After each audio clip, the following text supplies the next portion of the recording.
क्या आपने कभी सोचा है कि नवरात्रि के 9 दिनों का रहस्य आखिर क्या है?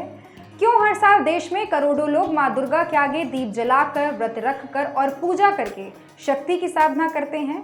असल में इस परंपरा की जड़ें रामायण काल तक जाती हैं। जी हाँ, वही रामायण जिसमें भगवान श्री राम ने रावण का वध किया था।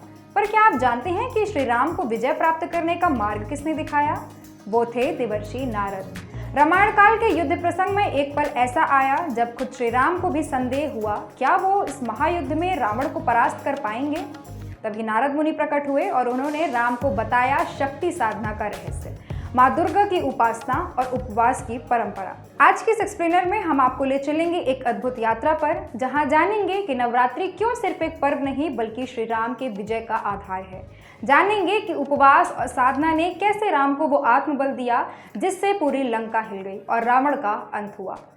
नवरात्रि यानी 9 रातें, शक्ति की उपासना का पर्व। धर्मशास्त्र में कहा गया है, जब जब धरती पर अधर्म बढ़ता है तब तब देवी शक्ति के स्वरूप प्रकट होते हैं। नवरात्रि इन्हीं शक्तियों की साधना और स्मरण का समय है। शैलपुत्री, ब्रह्मचरणी, चंद्रघंटा, कुष्मांडा, स्कंदमाता, कात्यायनी, कालरात्रि, महागौरी और सिद्धात्री, ये 9 स्वरूप सिर्फ देवी के रूप नहीं बल्कि जीवन के 9 गुणों का प्रतीक हैं, जैसे धैर्य, तपस्या, शांति, सृजन, मातृत्व, साहस, विनाशक शक्ति, पवित्रता और सिद्धि।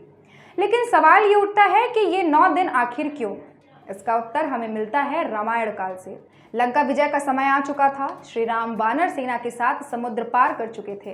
सामने थी सोने की लंका, जहां रावण अपने ऐश्वर्य और अहंकार के साथ खड़ा था।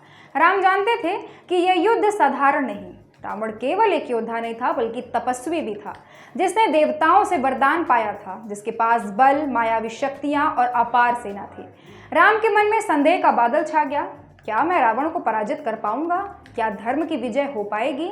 यही वो क्षण था जब देवर्षि नारद प्रकट हुए। नारद ने मुस्कुराकर कहा, राम, विजय केवल धनुष बाण से नहीं मिलती, इसके लिए चाहिए शक्ति का आशीर्वाद।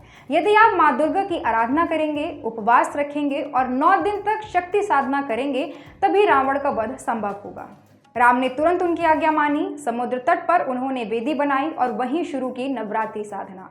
नारद ने राम को बताया, साधना के 3 मूल स्तंभ हैं। पहला, उपवास। उपवास का अर्थ केवल भोजन त्यागना नहीं बल्कि मन और वाणी को भी नियंत्रित करना है। इससे आत्मा शुद्ध होती है और मन शक्ति को ग्रहण करने योग्य बनता है। दूसरा, मंत्र जप और पाठ।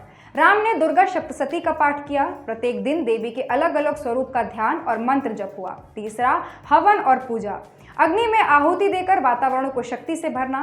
राम ने 9 रातों तक हवन किया और शक्ति की आराधना की। कहा जाता है कि पहले दिन उन्होंने मां शैलपुत्री का ध्यान किया और धैर्य पाया। दूसरे दिन मां ब्रह्मचरणी से तपस्या का वरदान मिला। तीसरे दिन मां चंद्रघंटा ने उन्हें शांति और वीरता दी। इसी तरह 9 दिनों में राम ने 9 शक्तियों का आवाहन किया। 9वें दिन मां सिद्धात्री ने उन्हें विजय का आशीर्वाद दिया। यही साधना बनी नवरात्रि की परंपरा। 9 दिन की साधना के बाद आया 10वां दिन, विजयदशमी। इस दिन राम ने युद्ध भूमि में रावण का सामना किया। रावण के 10 सिर और अपार शक्ति देखकर सेना में भय था, लेकिन राम अब अलग थे। वो शक्ति से परिपूर्ण थे। उनके मन में कोई संदेह नहीं था। राम ने मां दुर्गा का स्मरण किया और युद्ध का आरंभ हुआ। घंटों चले इस युद्ध में अंततः राम ने बाण से रावण को भेद दिया। वो क्षण केवल रावण की हार नहीं थी बल्कि धर्म की जीत थी।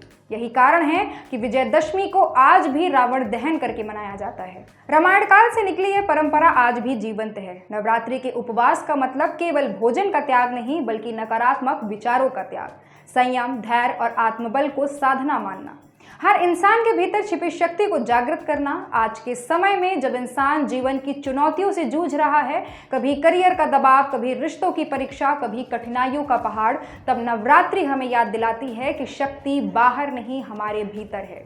राम की तरह यदि हम भी संयम और साधना से अपनी ऊर्जा को सही दिशा दें तो किसी भी रावण को हराया जा सकता है, चाहे वो अहंकार हो, भय हो या जीवन की मुश्किलें। रामायण काल की यह कथा हमें सिखाती है कि नवरात्रि सिर्फ एक त्योहार नहीं बल्कि विजय का मार्ग है। नारद मुनि ने राम को बताया था, विजय पहले आत्मबल से मिलती है, फिर अस्त्र शस्त्र से। राम ने 9 दिन साधना कर शक्ति को जागृत किया और तभी संभव हुआ रावण का वध। इसीलिए नवरात्रि को शक्ति साधना का पर्व कहा जाता है और विजयदशमी को धर्म की जीत का उत्सव। तो जब भी नवरात्रि में दीप जलाएं, व्रत रखें या मां दुर्गा के 9 स्वरूपों की पूजा करें, याद रखिए कि ये परंपरा श्री राम के उस साधना से जुड़ी है जिसने पूरी मानवता को यह संदेश दिया कि अच्छाई चाहे देर से जीते पर जीतेगी जरूर। आज के लिए बस इतना ही। देखते रहिए बिंद फर्स्ट।